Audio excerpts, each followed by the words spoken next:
अस्सलामुअलैकुम, welcome in Z kitchen. कैसे हैं आप सब? I hope you are all fit and fine.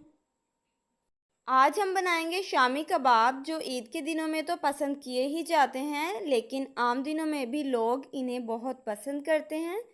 मैं आपको दूंगी इसकी कंप्लीट टिप्स एंड ट्रिक्स कि कैसे आप मज़ेदार से कबाब बना सकते हैं।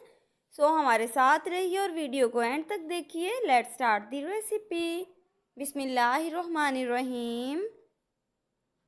मैंने लिए 2 किलो गोश्त और उसे बारीक चॉप्ड कर लिया है। ये है मेरे पास चने की दाल 1 पाव, और इसे मैंने पानी में डिप करके 4 से 5 घंटे के लिए रख दिया था।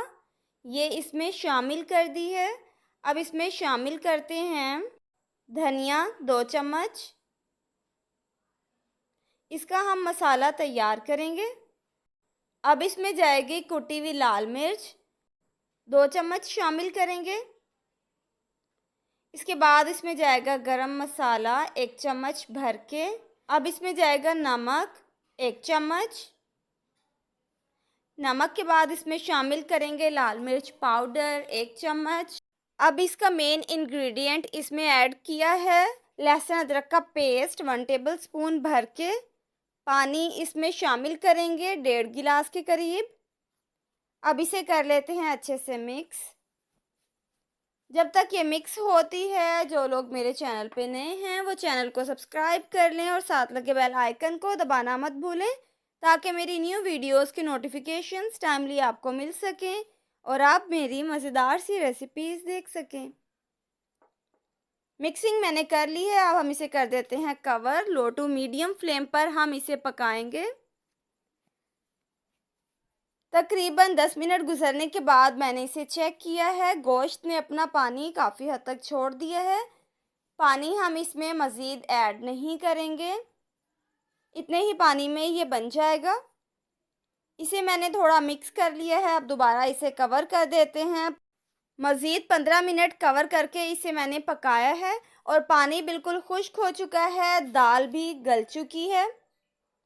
दाल को मैंने 80% तक गलाया है, बहुत ज़्यादा दाल को नहीं गलाया। अब इसका मसाला कर लेते हैं ठंडा और इसे हम पीस लेंगे।